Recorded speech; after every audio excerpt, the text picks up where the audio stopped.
Assalamualaikum warahmatullahi wabarakatuh. Hai, selamat pagi anak-anak. Masih semangat untuk belajar hari ini? Masih semangat ya.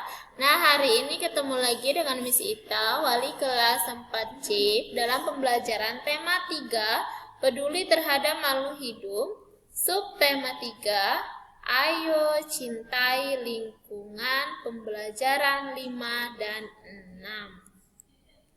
Nah, anak-anak, kita tahu bahwa menjaga keseimbangan dan kelestarian lingkungan adalah merupakan wujud cinta kita terhadap lingkungan. Anak-anak sudah buat montase tentang cintai lingkungan? Sudah? Bagus, kalau sudah ya, sudah tahu ya apa itu montase ya, contohnya.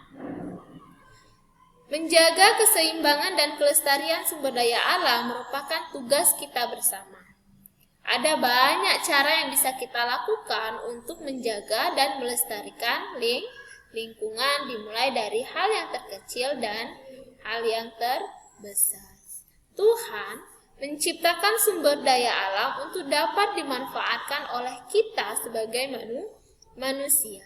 Pemanfaatan sumber daya alam secara bijak adalah hal yang sangat penting untuk keseimbangan dan kelestarian alam. Sikap bijak yang kita lakukan merupakan wujud kecintaan kita terhadap lingkungan.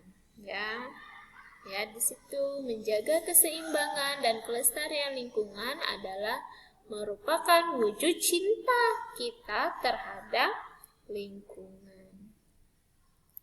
Apa yang telah anak-anak lakukan sebagai wujud cinta terhadap lingkungan? Ayo. Nih, wujudnya apa? Merawat tanaman dengan cara menyiramnya, kemudian membuang sampah ke kotak sampah, melakukan gotong royong atau kerja bakti untuk membersihkan lingkungan, menanam pohon. Itu semua adalah wujud cinta kita terhadap lingkungan. Miss yakin anak-anak pasti sudah pernah melakukannya dan akan terus melakukannya. Karena kita harus apa tadi? Menjaga keseimbangan dan kelestarian lingkungan. Kita lanjut. Ayo mencintai lingkungan. Dari subtema kita tadi judulnya adalah ayo mencintai lingkungan. Contoh cara mencintai lingkungan adalah membuang sampah pada tempatnya, melakukan kerja bakti, membersihkan lingkungan sebulan sekali, membuat bak penampungan sampah, menanam pohon di sekitar rumah, dan memisahkan antara sampah organik dan anorganik. Nah, yang bukan contoh. Jadi yang bukan contoh ini yang tidak boleh kita lakukan atau yang harus kita hindari. Membuang sampah di sungai itu tidak boleh ya. Enggan membersihkan lingkungan, jangan dilakukan, jangan dicontoh. Jadi kita harus membersihkan lingkungan. Kalau lingkungan bersih, maka kita akan sehat. Belum menanam pohon di sekitar rumah. Jadi kalau ada tempat yang tersedia, kita harus menanam pohon agar lingkungan menjadi baik. Membuang sampah sembarangan tidak boleh dilakukan ya. Jadi anak-anak harus membuang sampah di tempat sampah. Tidak peduli kebersihan lingkungan, ini bukan contoh dan tidak boleh dicontoh. Karena apa? Karena kita harus menjaga dan membersihkan lingkungan yang ada di sekitar kita. Ciri-ciri mencintai lingkungan adalah peduli terhadap lingkungan, kemudian membuang sampah sekecil apapun pada tempat yang telah disediakan. Jadi kalau ada sampah permen yang kecil, yang anak-anak sudah makan permennya, ada sampah, jadi sekecil apapun itu tidak boleh dibuang ke kotak sampah. Ingat, hal yang kecil akan menjadi besar jika terus dilakukan. Jadi walaupun kita sering membuang hal-hal kecil, sampah kecil, Jika itu terus dilakukan, kita buang sembarangan, maka akan tambah banyak. Jadi, walaupun sampah permen sekalipun, kita harus membuangnya di kotak sampah.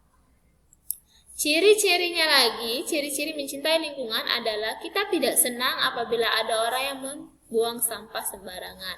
Jadi ini ciri-cirinya, kita tidak senang terhadap orang yang membuang sampah sembarangan. Tapi kita harus juga mengingatkan, bukan memarahi ya, tapi mengingatkan. Ayo kita buang sampah ke tempat sampah, tidak boleh dimarahi atau diajak apa-apa ya, diomongi, tapi harus kita ingatkan. Kesimpulannya adalah mencintai lingkungan adalah kewajiban kita akan memberikan hak orang lain untuk hidup nyaman. Jadi, dengan kita melakukan kewajiban kita mencintai lingkungan, maka kita sudah memberikan hak orang lain untuk hidupnya nyaman. Jika kita misalnya kita tidak mencintai lingkungan dan tidak melakukan kewajiban kita, contohnya membuang sampah tidak pada tempatnya, maka kita sudah merenggut atau mengambil hak orang lain untuk hidup nyaman. Jadi, jika kita memberikan kewajiban kita, maka itu sama saja kita sudah memberikan hak orang lain untuk hidup dengannya nyaman. Lanjut di pembelajaran yang ke-6, anak-anak, kita lihat hal-hal apa saja yang harus kita perhatikan di dalam sebuah presentasi. Anak-anak lihat di situ ya, di pembelajaran 6 di LKS-nya di halaman 41. Diskusikan dengan temanmu, karena kita belajar daring, silakan diskusikan dengan orang tua ya boleh. Apa saja yang harus dipenuhi agar presentasi berhasil dengan baik. Jadi, jika kita ingin presentasi di depan kelas, yang pertama dan hal yang paling utama adalah kita harus mempersiapkan apa? Bahan pembahasan.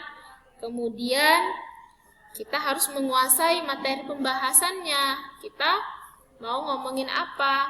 Kemudian, penampilan yang baik dan menarik, penguasaan waktu presentasi yang baik. Jadi kita harus tahu bahwa presentasinya berapa waktunya, kemudian cukup nggak untuk menjelaskan materi, itu harus dipahami. Yang kelima, penguasaan suasana presentasi. Jadi buatlah suasana dengan menarik, dengan baik, agar apa yang kita sampaikan bisa tersampai dengan baik. Interaksi yang baik dengan audiens atau dengan pendengarnya. Oke, itu dari ke-6 hal-hal yang harus kita perhatikan untuk melakukan sebuah presentasi agar berjalan dengan baik. Oke, anak-anak, thank you, terima kasih sudah mendengarkan pembelajaran dari Miss hari ini. Selamat belajar. Miss akhiri, wabillahi taufik wal hidayah.